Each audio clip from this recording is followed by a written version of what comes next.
Surat Petrus yang pertama, 1 Petrus pasal 1. Salam. Ayat 1, dari Petrus, seorang Rasul Yesus Kristus, kepada musafir yang tersebar di Pontus, Galatia, Kapadokia, Asia, dan Bitinia.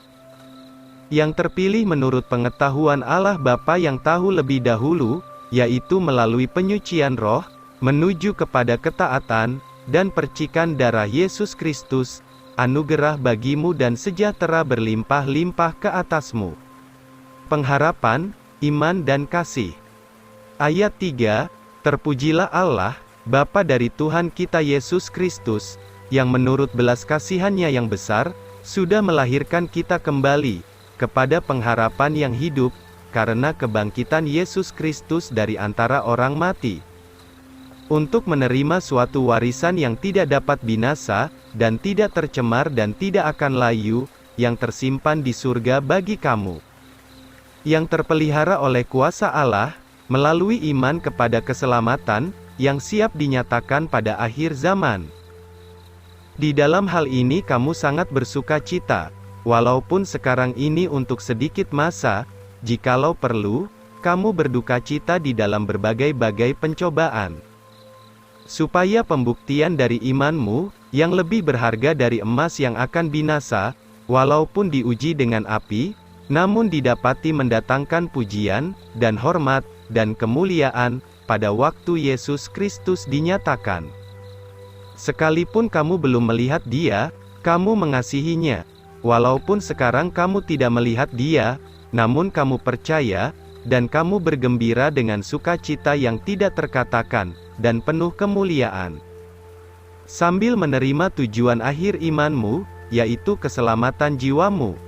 Dari hal keselamatan ini, yang telah dicari dan diselidiki dengan giatnya oleh nabi-nabi, yang menubuatkan tentang anugerah yang akan datang kepadamu.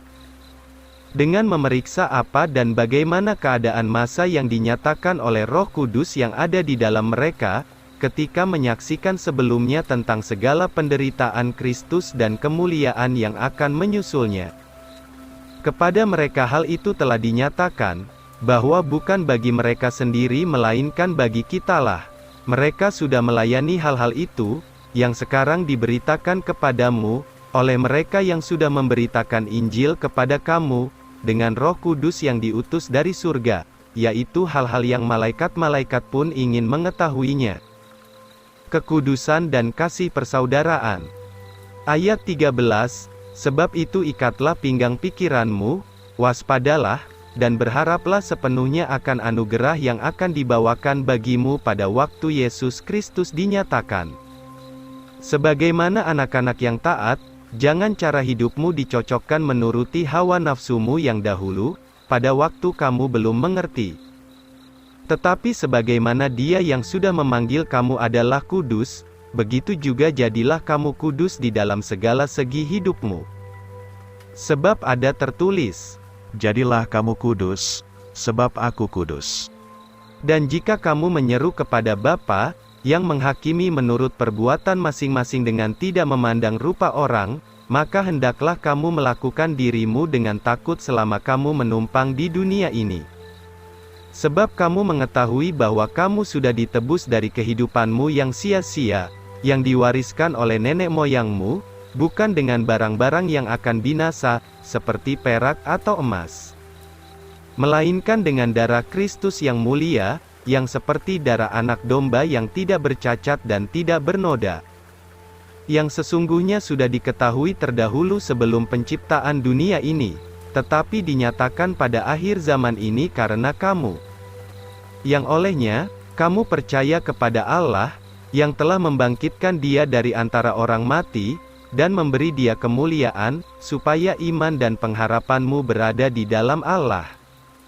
Sebab di dalam mentaati kebenaran, kamu sudah menyucikan jiwamu dengan perantaraan roh, sehingga kamu kasih dengan tulus sebagai saudara, kasihilah sungguh-sungguh satu sama lain dengan hati yang murni. Sebab kamu sudah dilahirkan kembali, bukannya dari benih yang akan binasa, melainkan oleh firman Allah yang hidup dan yang tinggal tetap selama-lamanya. Sebab semua daging itu seperti rumput, dan semua kemuliaan manusia itu seperti bunga rumput. Rumput itu layu, dan bunganya pun gugur. Tetapi firman Tuhan tetap selama-lamanya, dan inilah firman, yaitu kabar kesukaan yang diberitakan kepadamu.